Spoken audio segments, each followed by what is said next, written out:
Hi, everybody. I'd like to welcome you to another conversation about art. Today, we're talking to Andrea Burgay. She's an artist who works with collage processes, and you're from New York, right?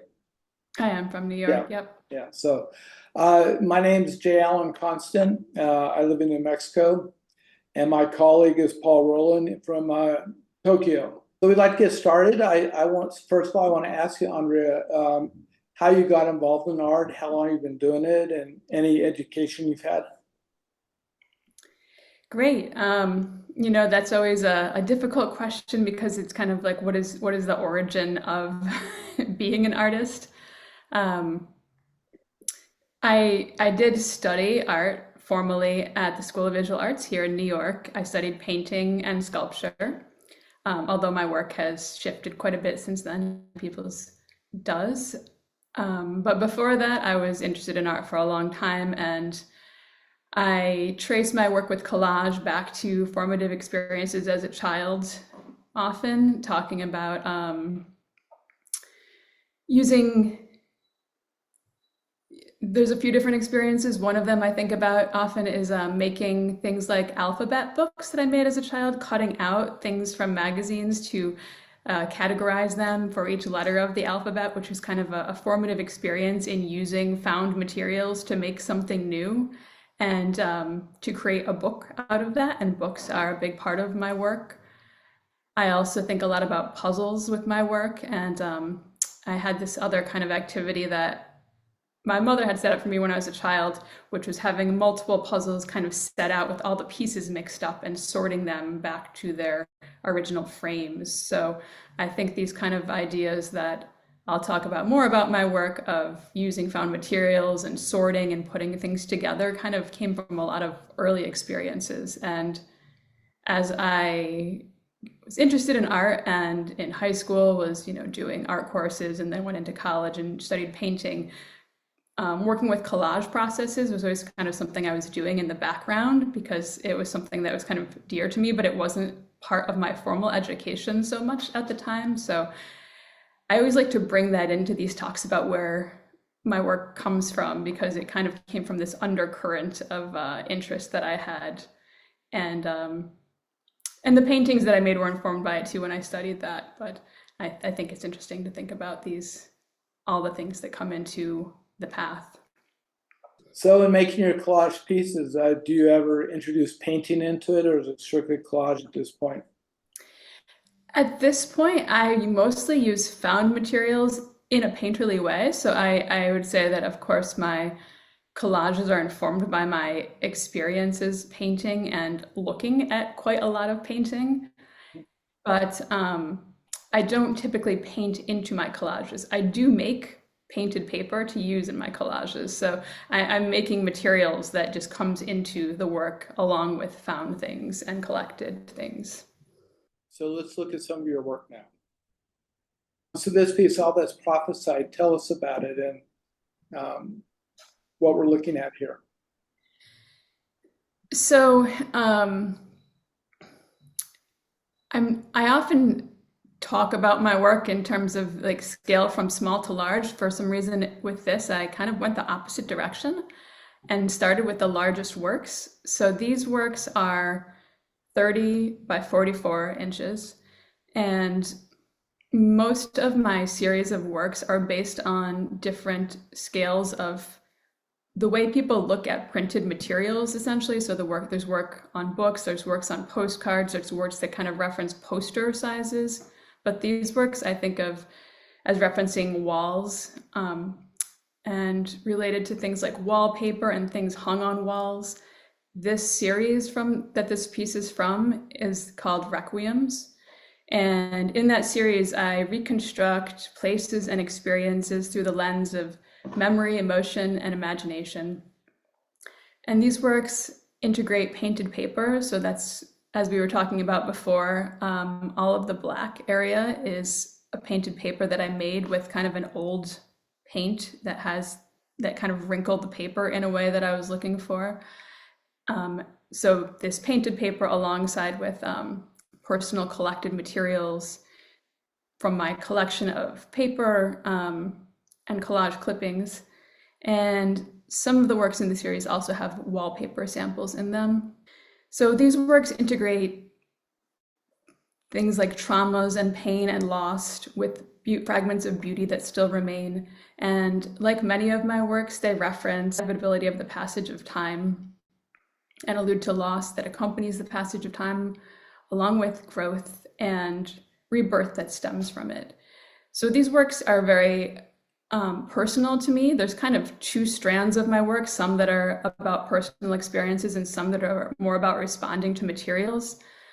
And they function almost as a mirror from some people because they can kind of recognize the feeling within them without it having to be an overt kind of narrative of my experience.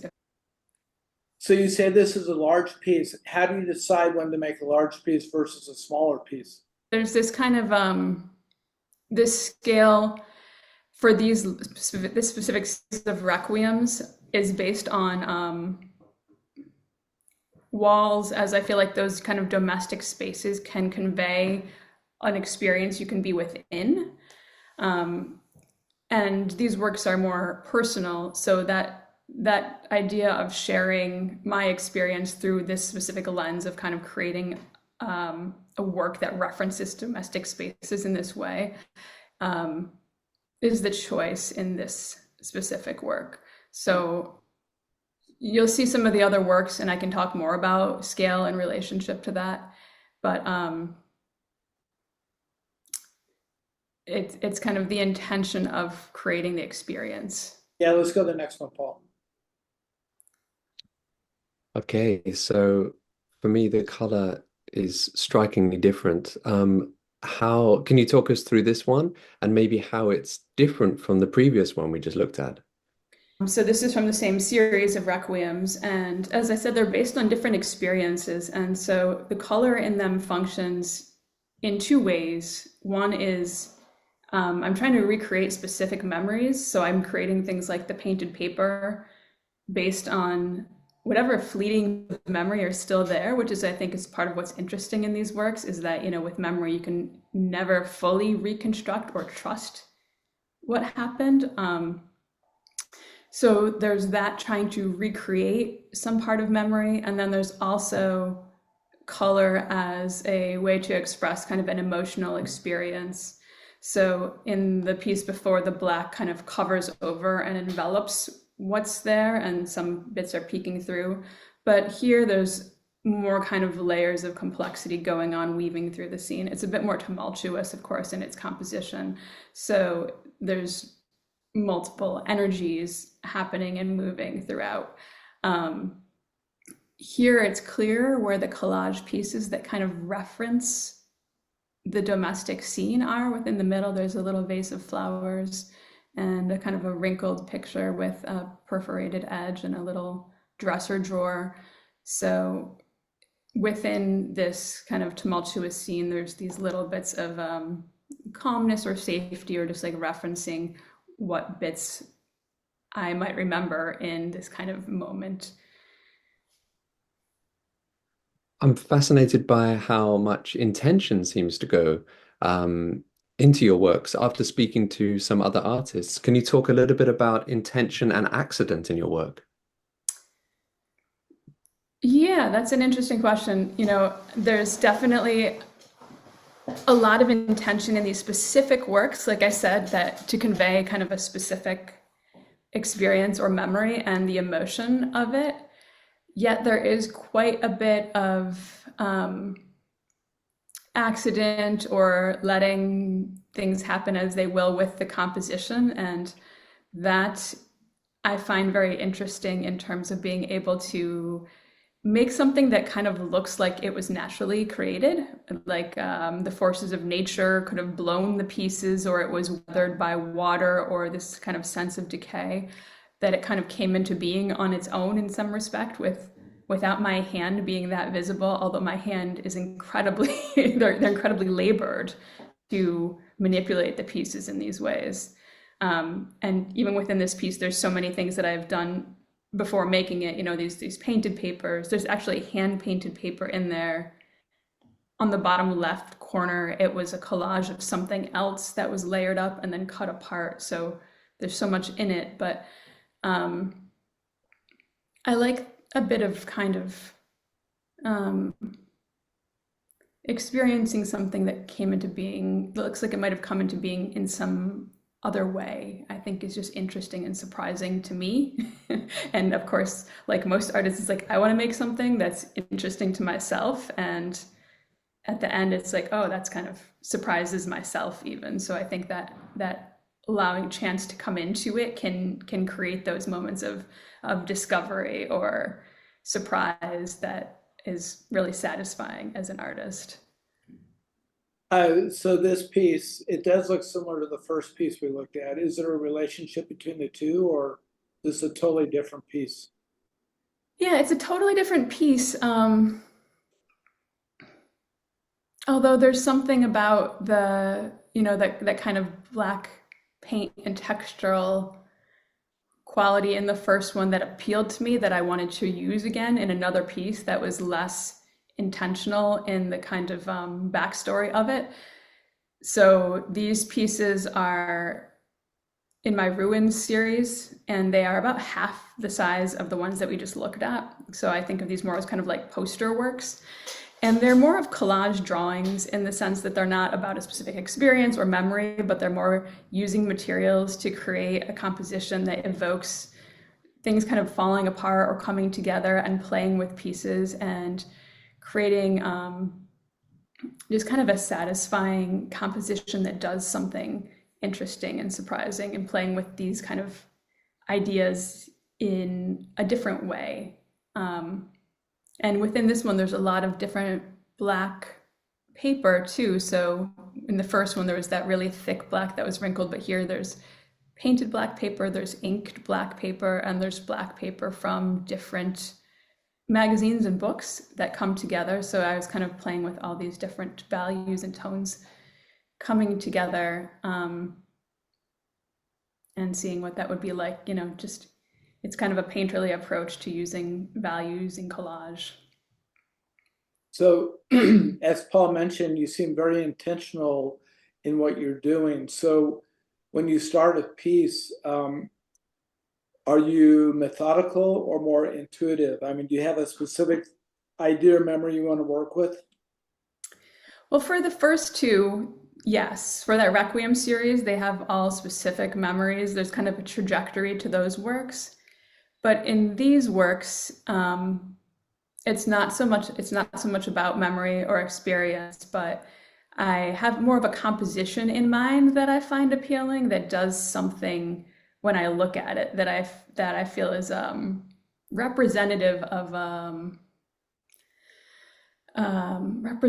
an idea or feeling. So this Never Going Back Again is the title to this piece, and that comes from a Fleetwood Mac song actually, but I love that kind of like declaration of something that's not continuing actually.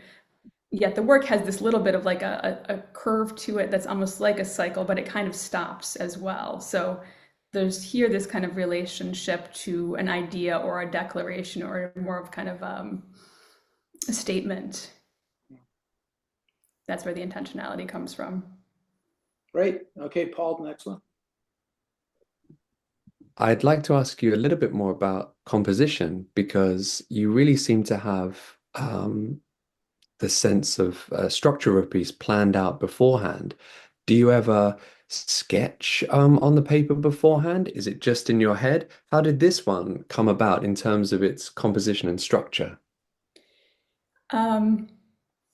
So, it's interesting that I never sketch anything out. Sometimes I loosely base, like the previous one, I based that on a photograph that I had of kind of a torn paper. There's a lot of like buildup of advertising materials, and they get torn away in these kind of compositions. That's really interesting. So that's kind of something I reference a lot, is these kind of areas of things being torn away to create interesting forms.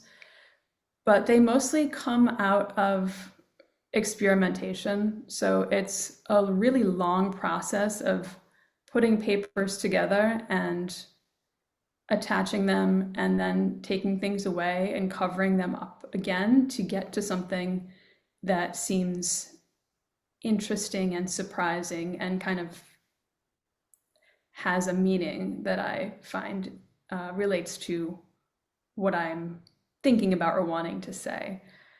So they really evolve out of this process of material manipulation.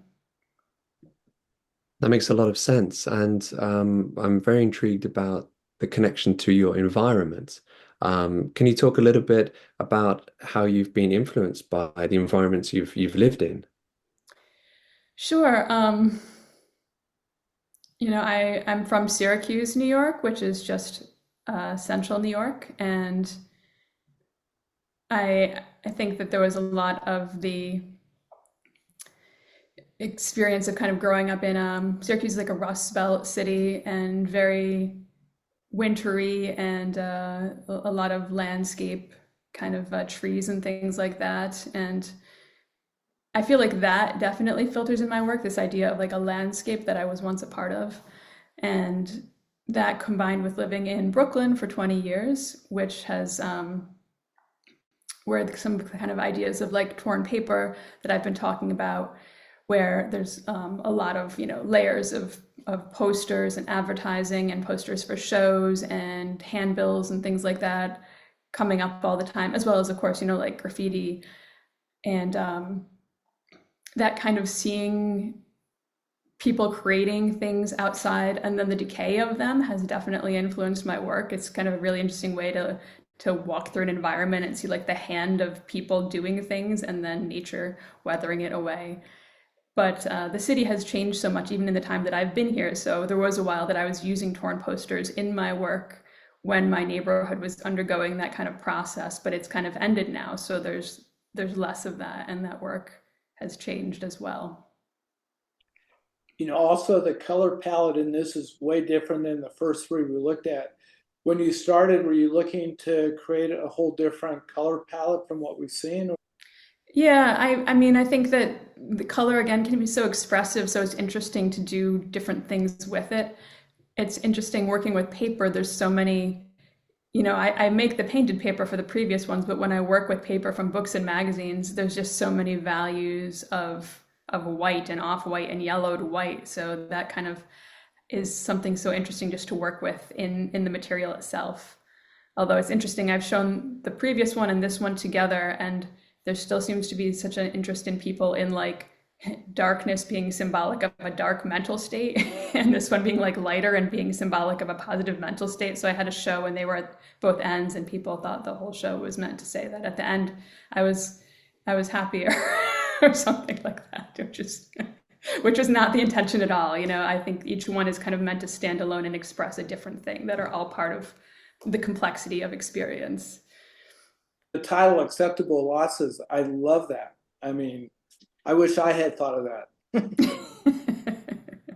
Is that from a book? Yeah, so I didn't think of it. It is a book. So this is a different series of fictions and their works using books, and I often deconstruct and collage on top of them. This is one of the first ones in the series, and I happened to find this book. There was more to the title, but I've covered up everything else with the collage that's on top of it and kind of sanded away all the other text. But the bottom portion of the book was already weathered in this way that I found incredibly compelling. So it's interesting because this is an example of when something was already so interesting and beautiful that I didn't want to work with it that much, but I really did want to present just like how beautiful this kind of pointed decay on the bottom was and interact with that.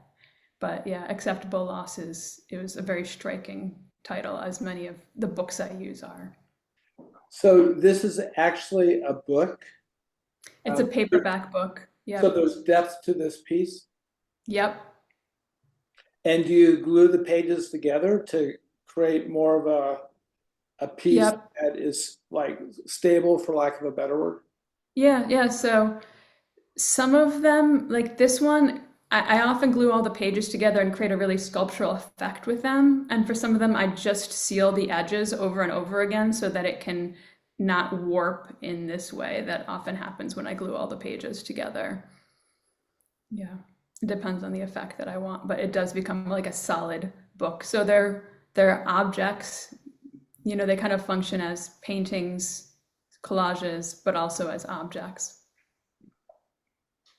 Great. Okay, Paul, next one. Yeah, one of the questions that I'm sure you've been asked many, many times, but is inevitable, is the relationship between your work as a two-dimensional image and sculpture as well. And it's objects like this that make me question that line as well. Can you talk a little bit about that, please? Yeah. Um, I'm really interested in the physicality of materials, and for a while I was making collage in the beginning of this kind of part of my artistic path that was very clean and very neat, and it was very well designed, but it was also glued very flat. And I was making work about these ideas, though, of decay and things kind of falling apart and decomposition. And there became a point when I realized, my process could also encompass that. And along with that kind of realization, the physicality of the materials became even more important. So that's when I started to tear work and build it up, and the collages became very gluey and very thick. And then over time, I think that just moved into the direction of like the object itself, the physicality of the object itself had even more to say about how we think about these processes of time passing and things being valuable or not valuable. So the object became kind of a metaphor for like, look at this thing. This is a thing that you relate to, a book, and how do we relate to books, and how do we relate to like old books? But I still have such an interest in kind of creating a painterly image, so that I think of them as image objects in this sense, that there's this kind of painterly image that you can look at and enjoy on the surface, but then you can also look at it as an object and think about what that might mean as well. This whole use of books seems just so rich, especially for me. I'm an English literature teacher, and how does that relate to your childhood? Like, what's your connection with books from when you were very young? Well, I always loved books, and like I said, I made the alphabet book, so making a book was very exciting. And I had many books that I was given and collected, but I also really appreciated having things like magazines and old books that were not so precious that you couldn't use them to make something else. So I think of books as these interesting objects, but there's so much we get from books. I love reading books, of course, and looking at art books. But then there are also these objects that they don't last forever. A lot of books don't hold value forever. They're important at a certain point in time, and then they are not exciting to new audiences. And then what do they become? So these pieces are kind of giving a new life to these materials that were once vessels of communication, but they're no longer that anymore. So it's kind of taking from them what was interesting or important in my view and giving them something else to move them forward. Okay, next, Paul. I was fascinated with this one because I love the crease and the fold over. I mean, what made you think to do that? I don't think I thought it just happened, or so many things happen all the time. As I work with these materials, I have, piles of materials and things are stuck on top of each other. And then it's kind of like, oh, that's interesting like that. So then it's kind of a matter of what's interesting within each piece, and they're all kind of like moves or actions that once I've seen it, I can use it. So I'm not sure if here I folded the page over or it was already like that, and then I made the collage next to it. It's just all about these relationships between the parts that's so interesting to play with. In these books, you're deconstructing the books, but then you're reconstructing them into something totally new. Can you speak to that at all? Well, that's exactly what I often talk about this process is deconstruction, reconstruction. I was asked by a friend who is a great collage artist and writer, Katie Blake is her name, and she wrote a book called What Kind of Collage Is That? In which she was asking artists to describe their process and kind of create a dictionary reference of them. So she asked me about my process, and we talked about deconstructive collage, we talked about all these different ways of making collage, but my work combines these two processes. So we came up with this term, or I did, of regenerative collage, which is taking something through this whole kind of life cycle of taking what's there and taking it apart and giving it a new life, because it has a new form in that sense. And the work, I also have a magazine that I publish called Cut Me Up Magazine, and the whole magazine is meant to function in that way, where artists are asked to look at these artworks within it and cut them up and reconstruct them into new artworks. So this idea of things begetting other things completely is a deep part of my work and related to these ideas of life cycles that I'm interested in as well. Okay, so as I was scrolling through your gallery and I came across these um, whiter, paler pieces which seem to come from books, I was fascinated. And now I know how intentional you are. I feel this looks like a map. Can you talk about this piece? I'd love to know more about it. Yeah, so this piece, Psychology of Words, is made on a book board, like some of the previous ones that we've looked at, the interior page of a book. And it's made out of chunks of layered paper. So if there's paper that I'm gluing all together and then I kind of tear it apart, I have these chunks that have depth, and they can kind of be moved around and interlocked with each other, which kind of goes back to that puzzle idea I was talking about. I have a few different pieces named either something related to words, like this one is Psychology of Words. I have another piece with words in it.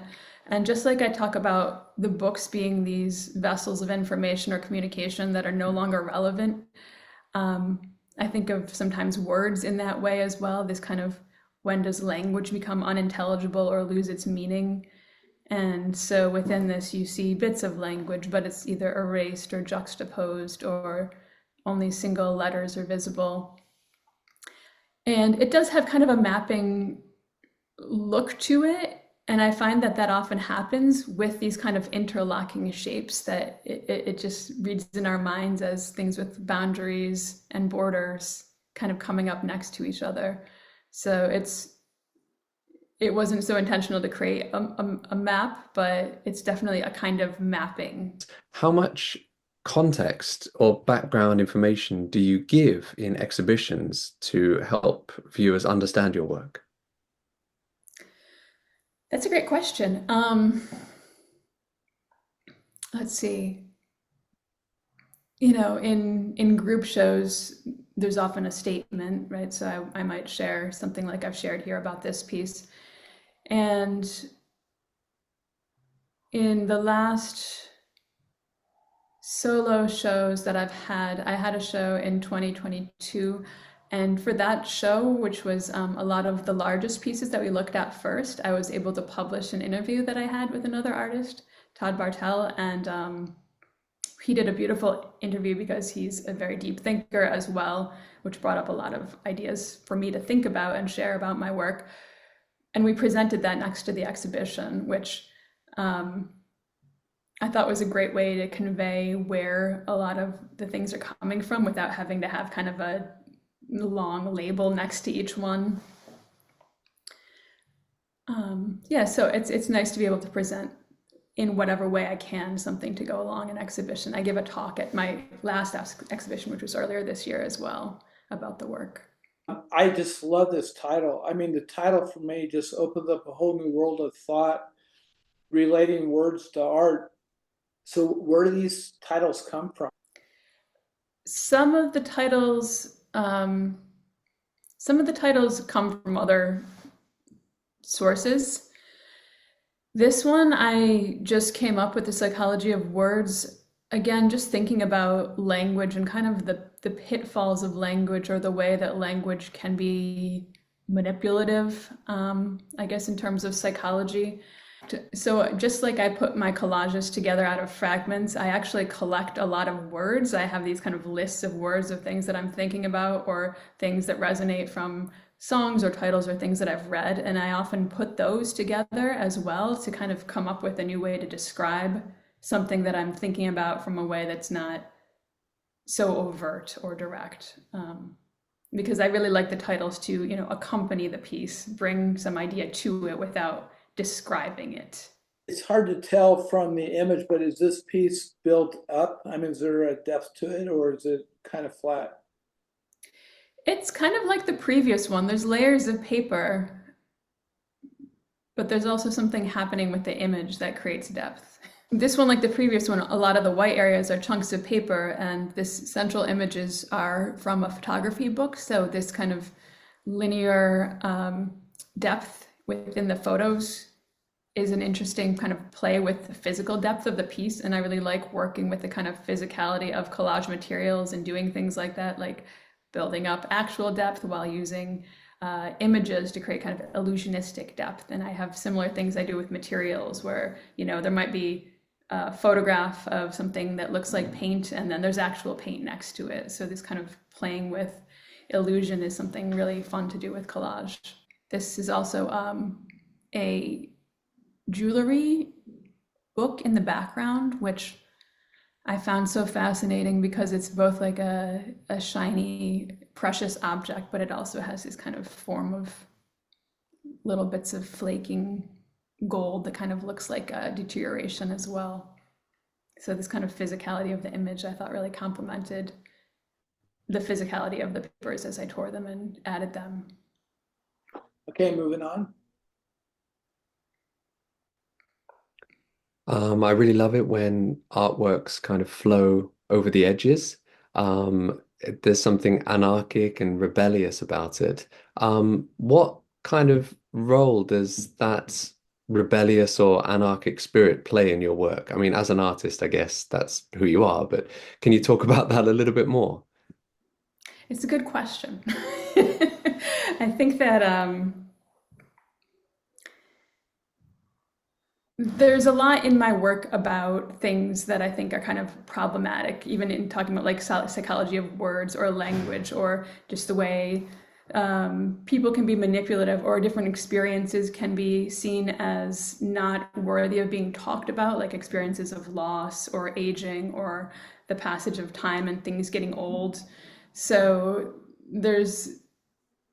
in my work, there's also this kind of spirit of like saying no to a lot of things, I guess, and doing it my own way. And I think that comes through in some of the way that the structures of the work is made up. There's kind of an aggression to some of it. There's kind of a response in some cases to what the material is that I'm using. Like in a book, this is a book called Where Love Has Gone, which is kind of a cheesy romance. But I think it's a way of this ability to like respond to these things that I see through my work is a way to talk to, what I want or what I believe in. And a place to kind of get out these kind of angers or aggression. Yeah, I guess that's what I saw in this piece. There seems to be a kind of a violence, like somebody's attacked this book, but also a kind of care and creativity in the fact that you've regenerated it. So I was quite fascinated by that. And also maybe because you're dealing with works or and objects which are recognizable rather than, just starting something completely new within, the frame of a canvas, it really does feel like you're responding, you're reacting to bits of the world. Yeah, this one I feel very attracted to. I'm not exactly sure why, but I like the way you use the space in it. So that orange in the background, is that an underlying part of the book? Yeah, it is. It was a small art book, so it looks like brushstrokes and it's very uh, interesting values there in that orange part. And then there was something else in the cover that I used in the collage that I ended up adding to and tearing away. So a lot of that has been totally transformed in the process. This one seems much smaller.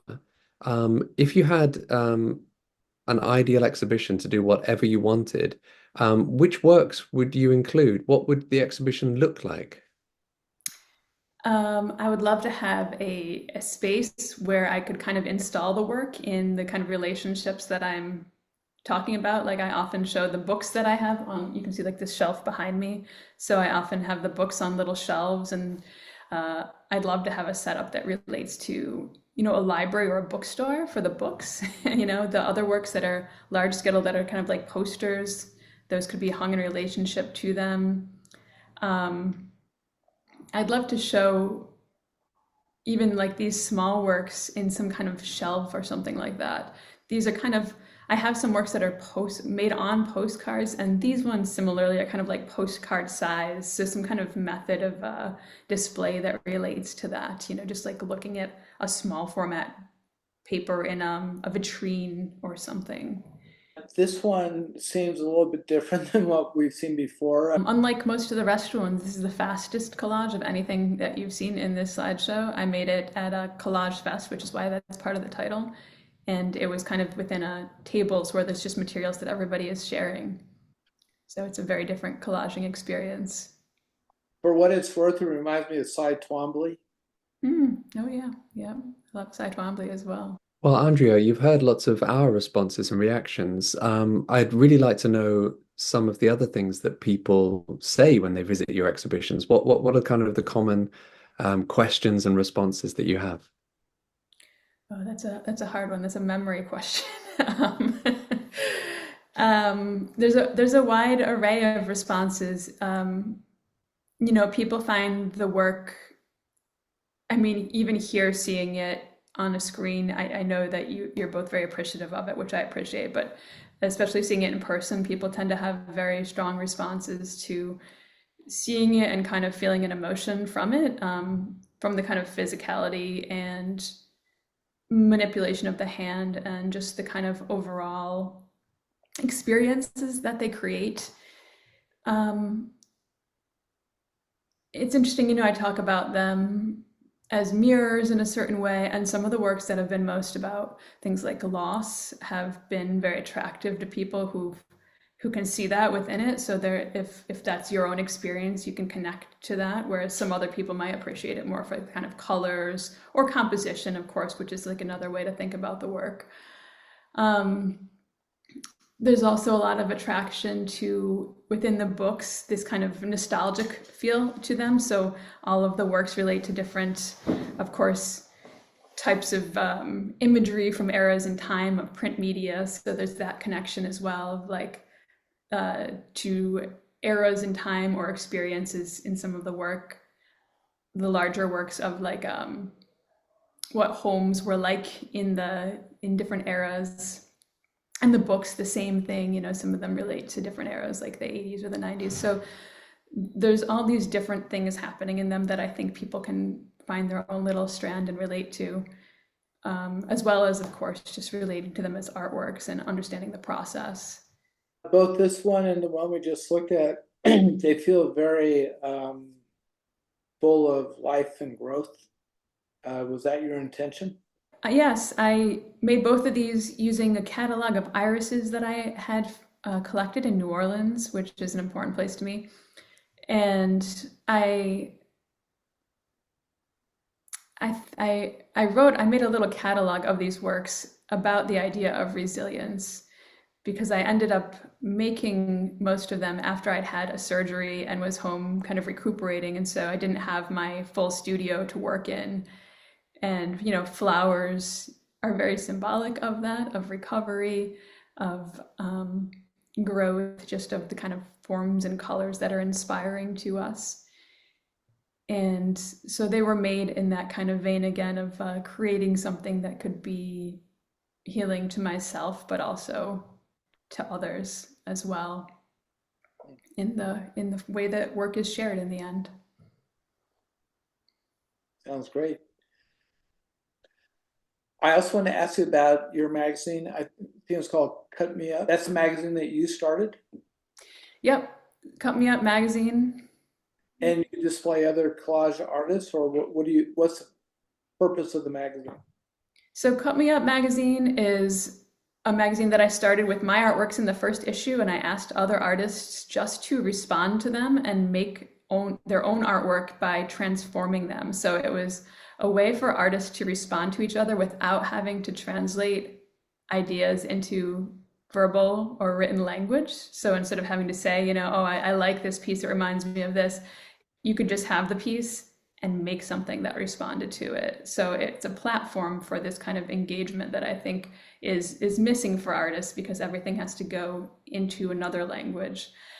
So that was the intention of it, as well as to have an object that does what I've talked about with the books, that is meant to be transformed. So it's something that you can enjoy and it communicates and there's beautiful artworks in it, but it's meant to become something else. So each issue, from the second issue, we published a curated selection of the responses to the first issue. And then we have guest curators for every other issue, proposing themes and ideas that are really related to collage in terms of how it can respond to contemporary ideas and issues. And for each issue, artists transform the previous one to make new works in response to those calls, and we publish their works. And there's we have a website and an Instagram, and it's continued that way. There's an exhibition coming up very soon. Oh, it all sounds great. Unfortunately, we need to bring this to a close, but to be honest, I feel like we kind of barely scratched the surface. I think we could have gone a lot deeper into talking about your work and your ideas and stuff, but I appreciate how articulate you were in talking about it and your ideas and your creative process. So thanks so much. Thank you. I appreciate that.